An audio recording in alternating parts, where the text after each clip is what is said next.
दर्शकों, थायराइड के ऊपर मैं पहले 3 वीडियो दे चुका हूं। मैं चाहूंगा कि वो तीनों वीडियो आप अगर देख लें तो ये बहुत अच्छी तरीके से स्पष्ट हो जाएगा कि थायराइड रोग व उपचार क्या है। अगर हम देखें, चाहे वो हाइपोथायराइड हो चाहे हाइपरथायराइड हो, दोनों ही तीन तरह के माने जा सकते हैं। सबसे पहले देखें हाइपोथायराइड, प्राइमरी टाइप का। पहले टाइप का क्या है, पहले प्रकार का क्या है, जिसमें नॉर्मल जैसे देखते हैं सभी चीजों में कि TSH अधिक होता है हाइपोथायराइड में और T4 कम और T3 कम।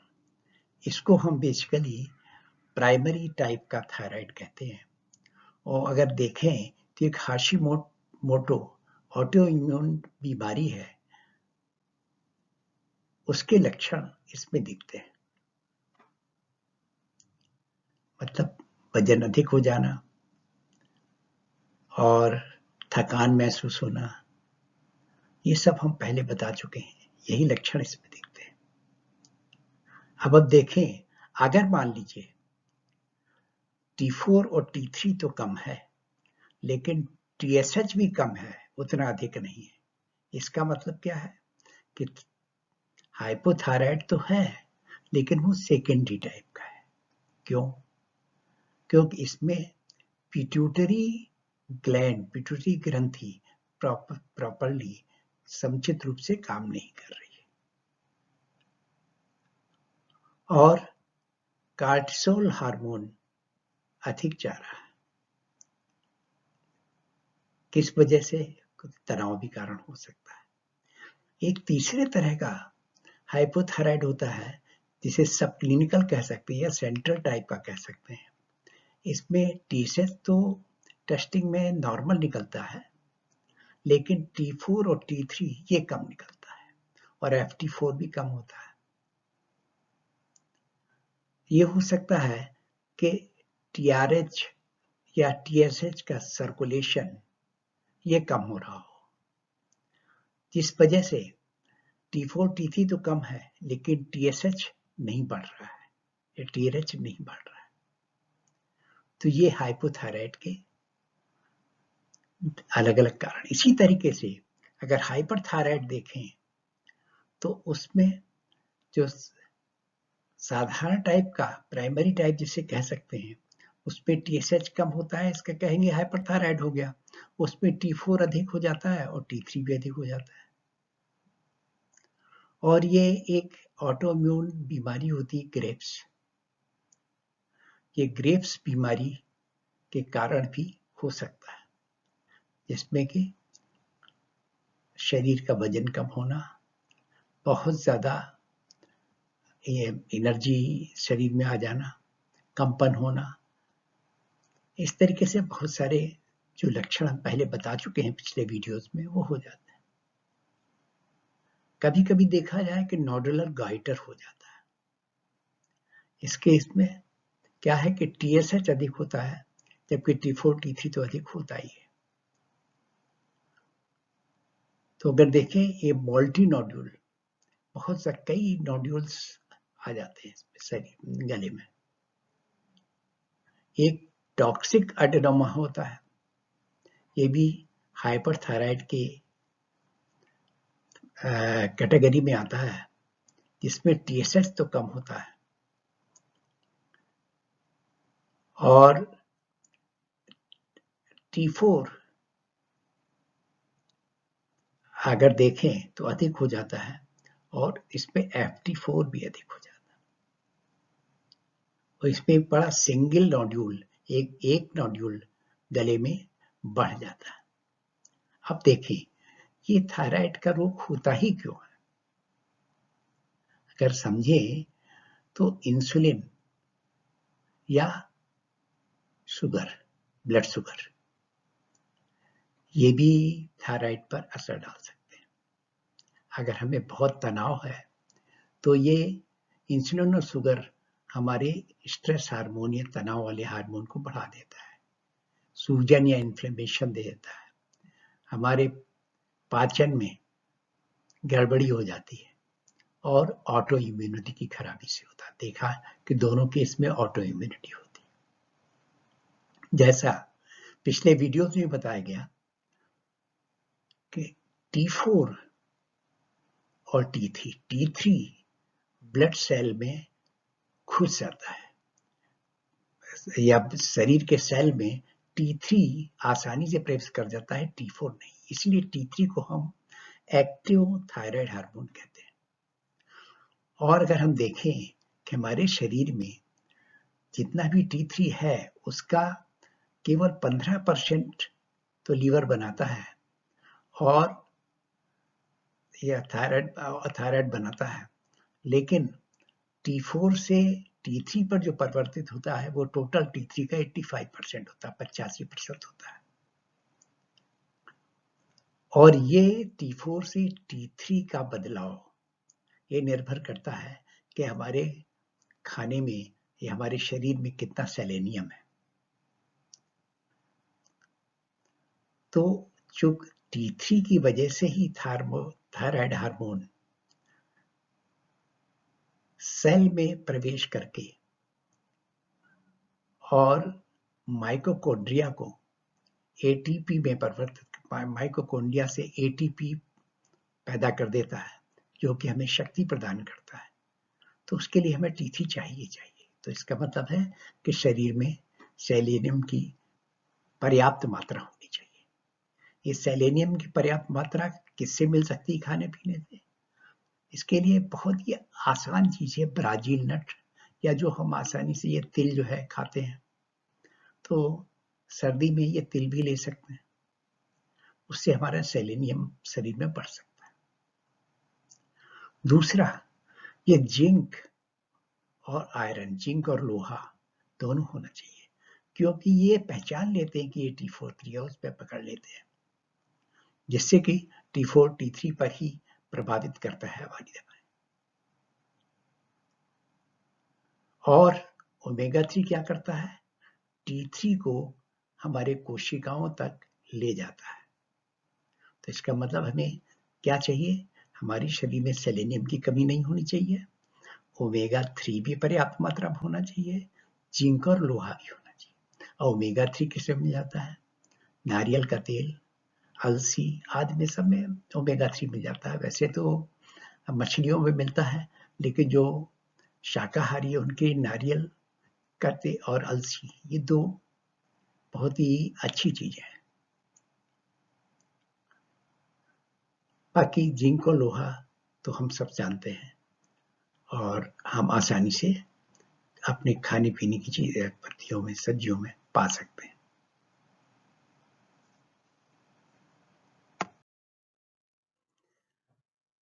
आखिर T4 और T3 में इतना बदलाव क्यों होता है? अगर हम देखें कि हमारे शरीर में को अलग अलग ग्रंथियों में दोनों तरह के क्रियाएं होती हैं। हार्मोन बढ़ता है, मतलब इनहिबिटरी एंड एक्साइटरी, मतलब उत्तेजित करने वाले, बढ़ाने वाले और घटाने वाले, दोनों तरह के हार्मोन होते हैं। एक हार्मोन होता है सोमेटोस्टेटिन। पैंक्रियास जो हमारे पाचन तंत्र में आते हैं, इसमें अल्फा, बीटा, गामा, डेल्टा 4 तरह के सेल होते हैं। तो अल्फा ग्लूकागोन पैदा करता है, बीटा इंसुलिन पैदा करता है, और डेल्टा सेल वो सोमेटोस्टेटिन पैदा करता है। इसी तरीके से हाइपोथैलेमस में भी सोमेटोस्टेटिन हार्मोन पैदा होता है। तो सोमेटोस्टेटिन कब पैदा करता है? जब इंसुलिन और ग्लूकागोन ज्यादा मात्रा में हो। तो उसको थोड़ा सा नीचे करने के लिए, जब ज्यादा मात्रा में पैदा होने लगते हैं तो नीचे करने के लिए, उसे कम करने के लिए सोमेटोस्टेटिन आ जाता है। इसी तरह से हाइपोथैलेमस में भी सोमेटोस्टेटिन आ जाता है, जो कि यहाँ पर टीआरएच की क्रियाओं को रोकेगा और यहाँ पर ग्लूकागोन इंसुलिन क्रियाओं को रोकेगा। इस तरीके से इन हार्मोन को ये संतुलित कर देते हैं। लेकिन अगर ये ढंग से काम ना करें तो पूरी तरीके से असंतुलित हो जाते हैं। तो जैसे हमने जानते हैं हाइपोथायराइड से ये टीएसएच आता है थायराइड ग्रंथि में और वहां से T4 T3 पैदा होता है।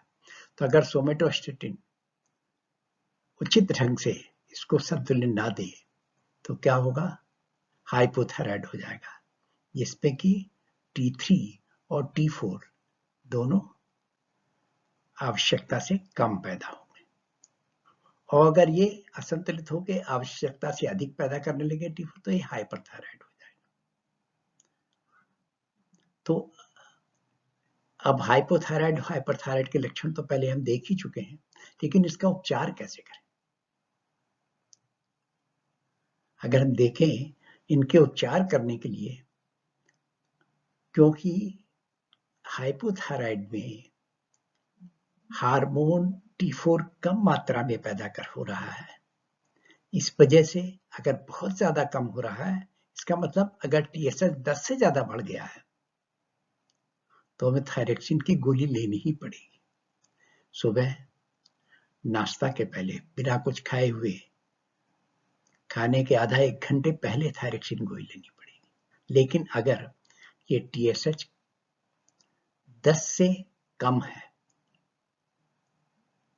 तो हम दूसरे उपचार से, अपने साधारण उपचार से इसे ठीक कर सकते हैं।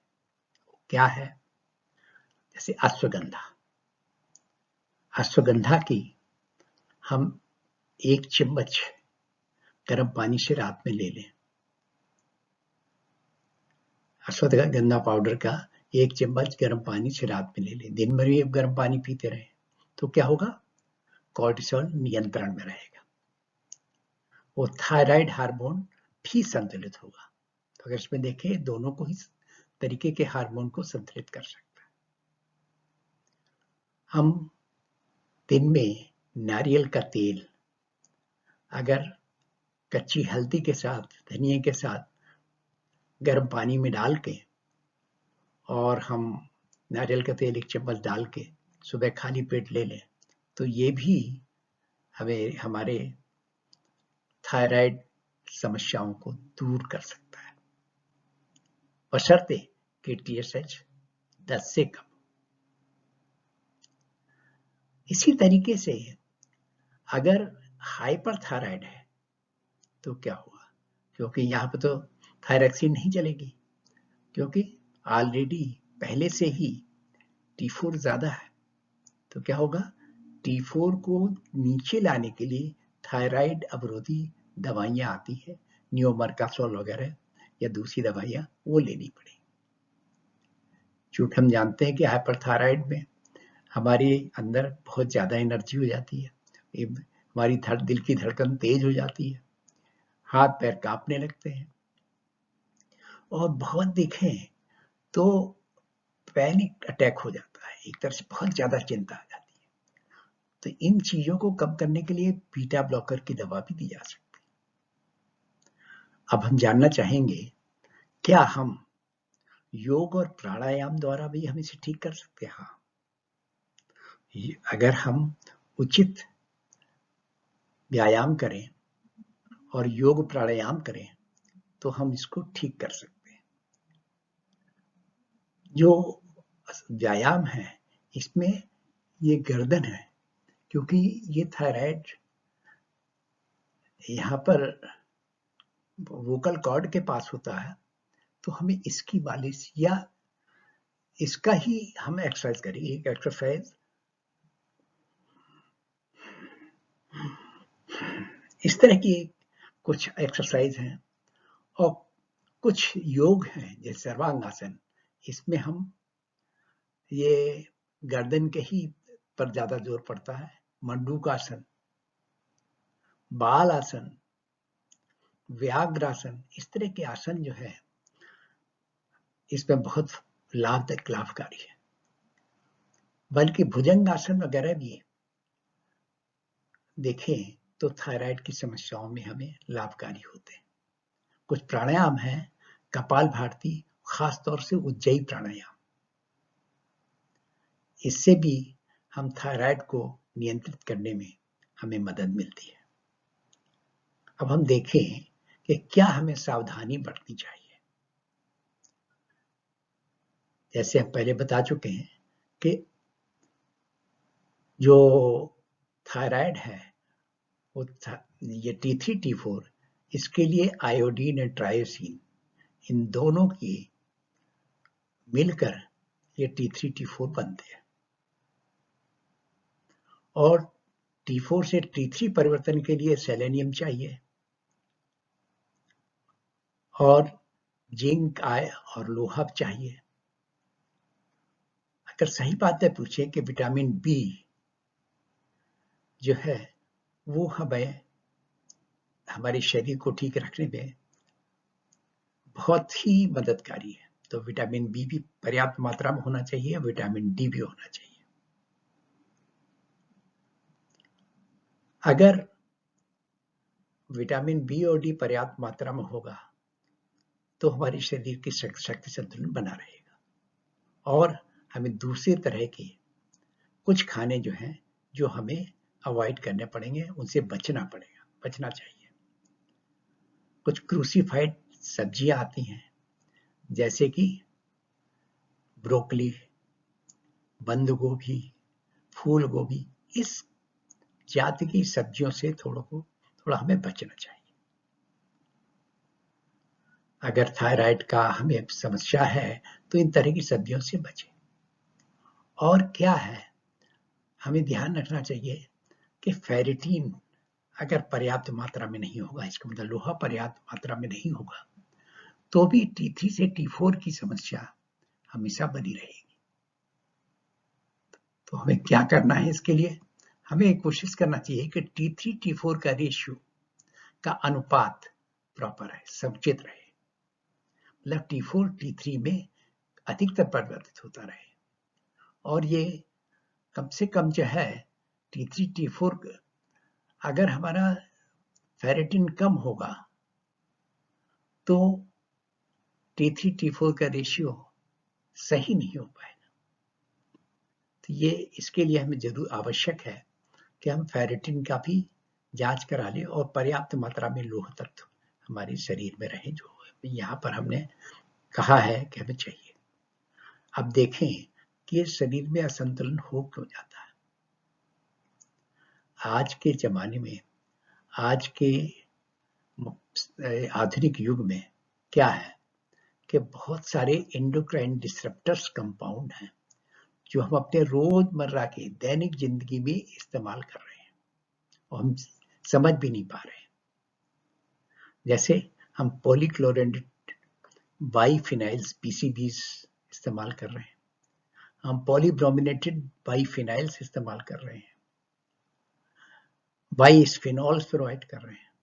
और ये सब कैसे, हम अगर देखें कि हम चाय पीते हैं, कभी कागज के ग्लास में, कभी प्लास्टिक्स में, और बहुत सारी घर को सुगंधित बनाने के लिए हम बहुत सारे ईस्टर का इस्तेमाल कर रहे हैं, ईस्टर का प्रयोग कर रहे हैं। वास्तविकता ये है कि अगर हमें इत्र मिल जाए ऑर्गेनिक तो सबसे अच्छा है, लेकिन इत्र मिलता नहीं है और महंगा होता है, तो हम क्या करते हैं, ईस्टर से बने हुए जो वस्तु आती है उनका छिड़काव कर देते हैं।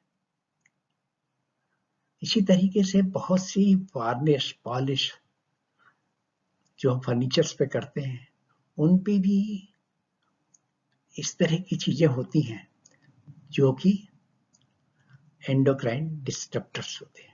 तो इस तरीके से हमारे हार्मोन, एंडोक्राइन ग्लैंड्स जो हैं वो असंतुलित हो जाता है। तो हमें कोशिश करना चाहिए कि जितना हम प्राकृतिक रह सकें उतना ही अच्छा है। अगर हम कुछ समुचित ढंग से व्यायाम करें, योग और प्राणायाम को अपनाएं और अपने खाने पीने की तरफ ध्यान दें, तो थायराइड से आसानी से बचा जा सकता है।